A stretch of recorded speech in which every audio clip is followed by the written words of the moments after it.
Gas ಬೆಲೆ ಏರಿಕೆ ಹಾಗೂ ಪೂರೈಕೆಯಲ್ಲಿ ವ್ಯತ್ಯಯಕ್ಕೆ ಸಂಬಂಧಪಟ್ಟಂತೆ ಪಾರ್ಲಿಮೆಂಟ್ನಲ್ಲಿ ಸರ್ಕಾರ ಇದನ್ನು ಚರ್ಚೆ ಮಾಡಬೇಕು.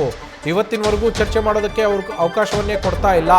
ನಮ್ಮ ಇಂಡಿಯಾ ಒಕ್ಕೂಟದ ಎಂಪಿಗಳು ನಿನ್ನೆ ಪ್ರತಿಭಟನೆಯನ್ನು ಮಾಡಿದ್ದಾರೆ. ಯಾಕೆ ಅವ್ರಿಗೆ ಭಯ? ನಿಮ್ಮ ಫಾರಿನ್ ಪಾಲಿಸಿ ಇವತ್ತಿನಿಂದ ಅಲ್ಲ, ಈ ರಾಜ್ಯದ ಜೊತೆ ಸಂಬಂಧ ನಮಗೆ ಸ್ಟಾಕ್ ಇಲ್ಲ. ಡೀಸೆಲ್ ಬೆಲೆ ಮಹಿಳಾ ದಿನಾಚರಣೆ ದಿನವೇ 60 ರೂಪಾಯಿ ಏರಿಕೆ ಮಾಡಿದ್ದಾರೆ. ಇದರ ಬಗ್ಗೆ ಎಂಪಿಗಳು ಯಾಕೆ ಮಾತಾಡ್ತಾ ಇಲ್ಲ? ಎಂಪಿಗಳು ಒಬ್ಬರೂ ಮಾತಾಡ್ತಾ ಇಲ್ಲ. ಗ್ಯಾಸ್ ತೊಂದರೆಯಿಂದಾಗಿ ಪ್ರತಿಭಟನೆ ಮಾಡ್ತಾ ಇದ್ದಾರೆ. ಇದರ ಬಗ್ಗೆ ಎಂಪಿಗಳು ಮಾತಾಡಲಿ. ಎಲ್ಲದಕ್ಕೂ ಬಹಳ ವಿಚಿತ್ರವಾಗಿ ಧ್ವನಿ ಎತ್ತುತ್ತಾರೆ. ಎಲ್ಲವನ್ನೂ ಮಾತಾಡ್ತೀನಿ ಅಂತೇಳಿ DCM DK ಶಿವಕುಮಾರ್ ಹೇಳಿರುವಂಥದ್ದು. ಬೇರೆದಕ್ಕೆಲ್ಲ ಧ್ವನಿ ಎತ್ತೀರಾ, ಇದ್ರ ಬಗ್ಗೆ ಯಾಕೆ ಮಾತಾಡಿ, ಇದ್ರ ಬಗ್ಗೆ ಕೂಡ ಅಂತೇಳಿ DCM DK ಶಿವಕುಮಾರ್ ಬಿಜೆಪಿ ಸಂಸದರ ವಿರುದ್ಧ ವಾಗ್ದಾಳಿಯನ್ನ ನಡೆಸಿದ್ದಾರೆ.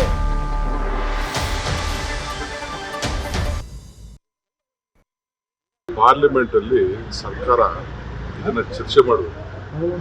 ಇವತ್ತು ಚರ್ಚೆ ಮಾಡೋಕ್ಕೆ ಅವಕಾಶ ಕೊಡ್ತಾರೆ. ಅದಕ್ಕೆ ನಮ್ಮ ಎಲ್ಲ ಎಂಪಿಗಳು ಇಂಡಿಯಾ ಒಕ್ಕೂಟದ ಎಂಪಿಗಳ ನೇರ ಪ್ರತಿಭಟನೆ ಮಾಡಿದ್ದಾರೆ. ಯಾಕೆ ಅವ್ರಿಗೆ ಭಯ? ನಿಮ್ಮ ಫಾರಿನ್ ಪಾಲಿಸಿ ಇವತ್ತಿಂದ ನಾವು ರಾಜ್ಯದ ಸಂಬಂಧ ನಿಮಗೆ ಸ್ಟಾಕ್ ಇಲ್ಲ. ಈಗಾಗಲೇ ಡೀಸೆಲ್ ಬೆಲೆ ನಿನ್ನೆನೆ ಹೆಣ್ಮಕ್ಳು ವರ್ಲ್ಡ್ ವುಮನ್ ಡೇ ದಿನನೇ 60 ರೂಪಾಯಿ ಏರಿಕೆ ಮಾಡಿ ಎಲ್ಲರಿಗೂ ಮಾಡಿದ್ದಾರೆ. ಎಂಪಿಗಳು ಯಾಕೆ ಮಾತಾಡ್ತಾ ಇಲ್ಲ?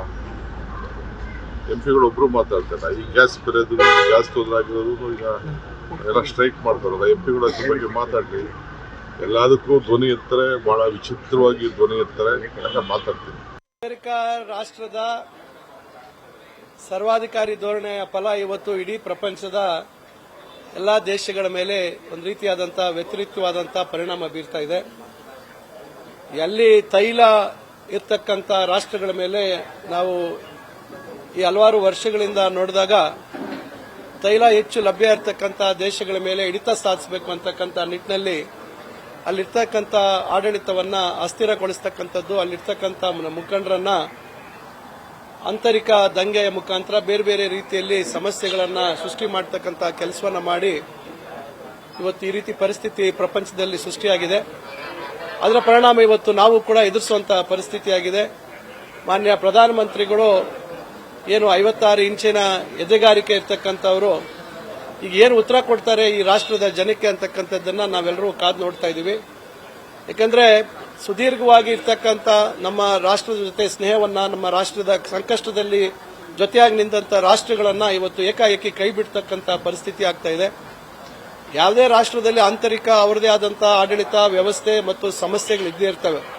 ಆದರೆ ಒಂದು ಅಂತಾರಾಷ್ಟ್ರೀಯ ಒಪ್ಪಂದ ಸಂಬಂಧಗಳು ಬಂದಾಗ ನಮ್ಮ ನೆರೆಯ ರಾಷ್ಟ್ರಗಳ ಜೊತೆ ಒಂದು ಒಳ್ಳೆ ಉತ್ತಮವಾದಂತಹ ಬಾಂಧವ್ಯ ಇರತಕ್ಕಂಥದ್ದನ್ನ ಉಳಿಸ್ಕೊಂಡು ಹೋಗ್ತಕ್ಕಂಥದ್ದು ಕರ್ತವ್ಯ. ಬಹುಶಃ ಇದರಲ್ಲಿ ಕೇಂದ್ರ ಸರ್ಕಾರ ವಿಫಲ ಆಗಿದೆ ಅಂತ ನಾನು ಹೇಳಿಕ್ ಬಯಸ್ತೇನೆ.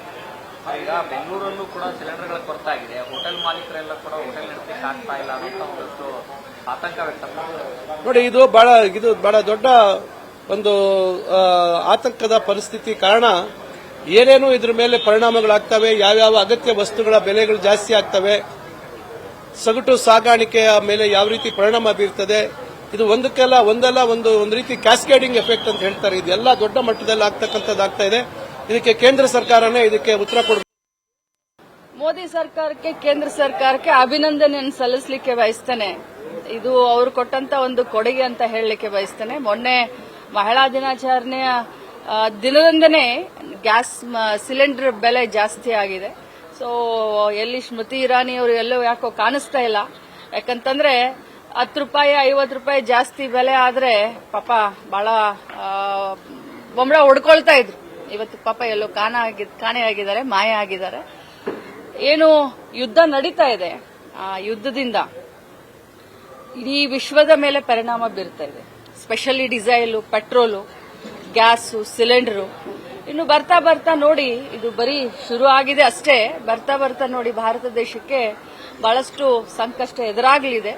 ಕೇಂದ್ರ ಸರ್ಕಾರ ತತ್ಕ್ಷಣ ಇಂಟರ್ವ್ಯೂನ್ ಆಗಬೇಕು. ಹೋಟೆಲ್ದವ್ರಿಗಾಗಿರ್ಬೋದು ಅಥವಾ ಹೋಟೆಲ್ ಗ್ರಾಹಕರಿಗಾಗಿರ್ಬೋದು ಅಥವಾ ಸಾಮಾನ್ಯ ಜನರಿಗಾಗಿರ್ಬೋದು ಈ ಒಂದು ಬೆಲೆ ನಿಯಂತ್ರಣವನ್ನು ಮಾಡಬೇಕು. ಜೊತೆಯಲ್ಲಿ ಗ್ಯಾಸ್ನ ಸಿಲಿಂಡರ್ನ ಇಮಿಡಿಯೇಟ್ ಆಗಿ ಎಷ್ಟು ಬೇಕು ಅಷ್ಟು ಪೂರೈಕೆ ಮಾಡೋದ್ರಲ್ಲಿ ಗಮನ. ನ್ಯೂಸ್ ಫಸ್ಟ್ ನಿರ್ಭೀತಿಯಿಂದ ನಿಮ್ಮ ಪರವಾಗಿ.